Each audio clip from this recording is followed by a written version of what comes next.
Dia lambat, dia tak nak balik duduk depan pagar tu. Dia duduk macam tu. Bagilah masuk. Kenapa nak masuk? Kau ingat apa?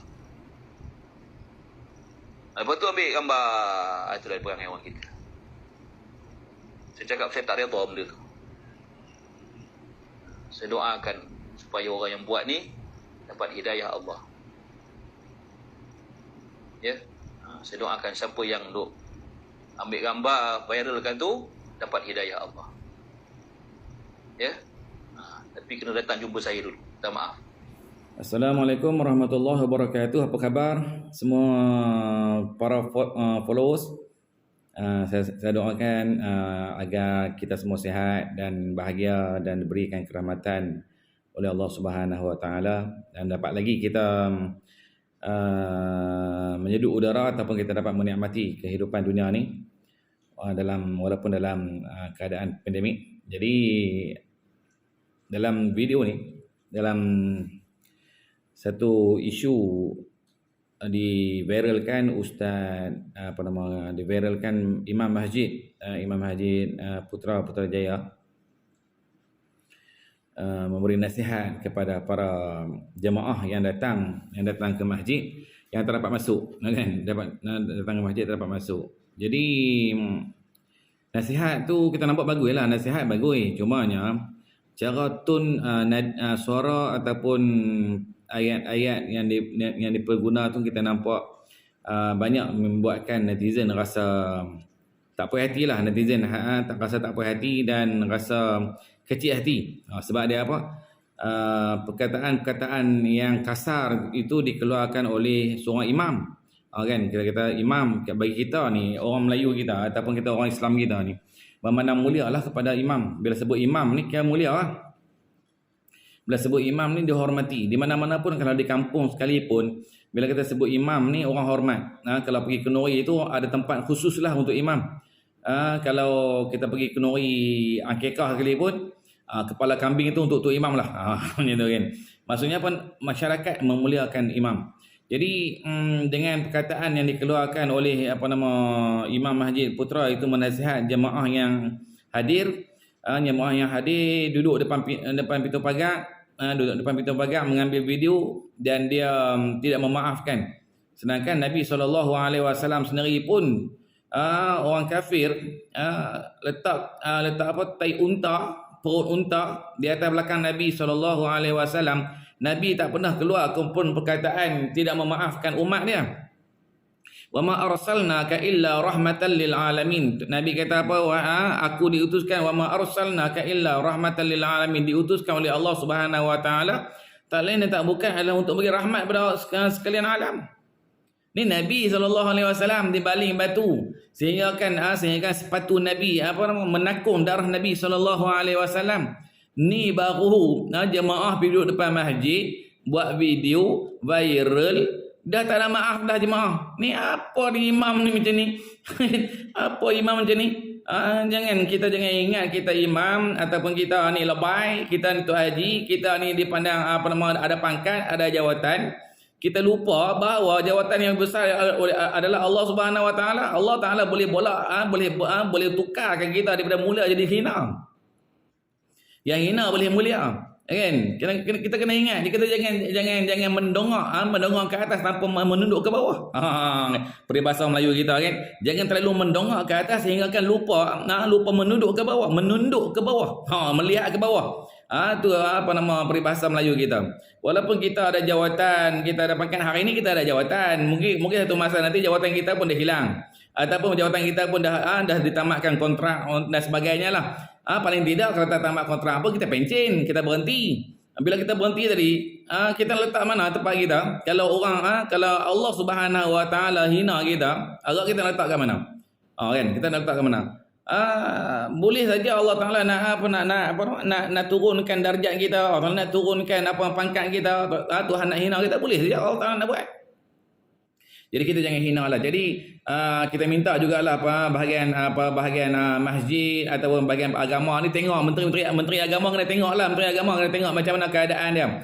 Macam contoh kalau kita pergi pasar raya, kita pergi pasar raya, contohnya yang dekat dengan Putrajaya ni, salah satu pavilion bukan pavilion, Alamanda ataupun ROI Mall, kita tengok ni benda yang realiti berlaku dekat masyarakat kita hari ni. Dalam IOL Mall ataupun dekat Alamanda, orang berpusu-pusu datang ke mall untuk shopping dan tanpa mengirakan SOP, hanya tutup hidung, tutup mulut, tetapi SOP jarak 1 meter, tak ada 1 meter, berselisih.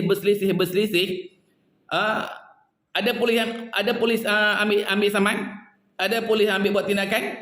Tapi kita nak pergi ke surau, nak pergi ke masjid, nak ada 1 meter pun undang-undang terlalu ketat sehingga akan nak disamankan lagi andai tak ikut SOP. Ni yang buat masyarakat jadi apa? Jadi keliru. Masyarakat jadi rasa tak puas hati. Sebab apa? Mall boleh berpusu-pusu, berselisih, tapi masjid, surau dihadkan orang datang ke masjid. Kalau kita tengoklah Masjid Putrajaya contohnya. Kita kata ruang jemaah, banyaklah juga followers ataupun netizen ataupun cerita pandai lain membahaskan tentang bab ni. Masjid yang begitu besar yang boleh muat berapa ribu orang, belah ribu orang, hanya dibagi hanya 300 orang. Benda yang mustahil. Jemaah ni nak pergi semayang saja, nak pergi solat saja, dah confirm mereka membersihkan diri mereka, membersihkan badan mereka. Nak pergi solat, confirm lah bersih, confirm mereka ni bersih. Jadi paling tidak tak boleh duduk dalam ruang masjid pun, ruang masjid sekalipun, umum yang umum tu. Jemaah kalaulah diberi kebenaran semayang walaupun di atas padang pun, jemaah akan buat. Sebab orang Islam kita ni nak melaksanakan ibadat solat. Tu pula fardu Jumaat, bukannya solat fardu biasa. Kan kita nak buat seminggu sekali saja, nak beramal seminggu sekali saja, tu pun diberi SOP yang begitu ketat sehingga akan tidak membenarkan. Dan kemudian yang jadi isu lagi pula apa dia? Membezakan di antara title VIP dengan title orang biasa, marhain, golongan marhain ni. Apa punya cerita ni? Jadi adakah rakyat ni perlu jadi VIP baru boleh solat? Adakah rakyat jadi VIP baru tidak ada masalah, bukan masalah, baru tidak ada boleh buat apa saja? Adakah perlu sampai menyentuh? Kan? Adakah perlu sampai menyentuh? Sebab tu orang berlomba-lomba nak rebut jawatan, nak jadi menteri, nak jadi timbalan menteri, nak jadi wakil rakyat dan sebagainya. Sebab dia apa? Sebab apa? Sebab semua hal boleh dibuat. Boleh dibuat. Kalau tak jadi VIP, tak boleh buat apa-apa. Ini satu kita kata satu perkara yang tak sihat yang berlaku dalam masyarakat kita hari ini. Benda yang tak sihat. Bila tak sihat ni, virus ni ataupun kuman perasaan ni yang meletakkan title ni, jadi kuman ni akan merebak dari satu generasi ke generasi, dari satu generasi ke satu generasi yang lain. Masyarakat akan lebih buruk, akan lebih teruk di masa yang akan datang. Siapa yang buat? Ni pemimpin kita ni. Tak kira lah pemimpin negara, pemimpin daerah, pemimpin kampung, hatta sehingga kan pemimpin masjid sekalipun. Kita diberi amanah untuk mengimarahkan masjid, mengimarahkan surau, musalla, tempat masjid atau tempat solat. Kita bertanggungjawab macam mana kita nak menyelesaikan masalah masyarakat untuk melaksanakan ibadat solat dalam masjid. Kalau kita ni sebagai pemimpin masjid, jangan bangga diri, janganlah kita tunjuk kata kita ni hebat, kita boleh kita boleh kata kawan ni, kita boleh kata kawan ni. Sebab apa? Sebab kita pakai lebay. Sebab apa? Sebab kita ada sijil besar. Sebab apa? Sebab kita mengaji di Universiti Azhar, kita mengaji di Universiti Morocco, kita mengaji universiti macam-macam jenis lagi lah. Macam-macam jenis punggah. Bukan kerana tu. Sebab tu tuan-tuan, Allah SWT Muhammad Nabi SAW menyebut, Inna Allah la yanzuru ila ajsamikum wala ila suwarikum walakin yanzuru ila qulubikum wa a'malikum. Allah Ta'ala tak pandang rupa arah kita. Tuhan tak pandang keturunan kita. Tuhan tak pandang pangkat kita. Walakin yanzuru ila qulubikum wa a'malikum.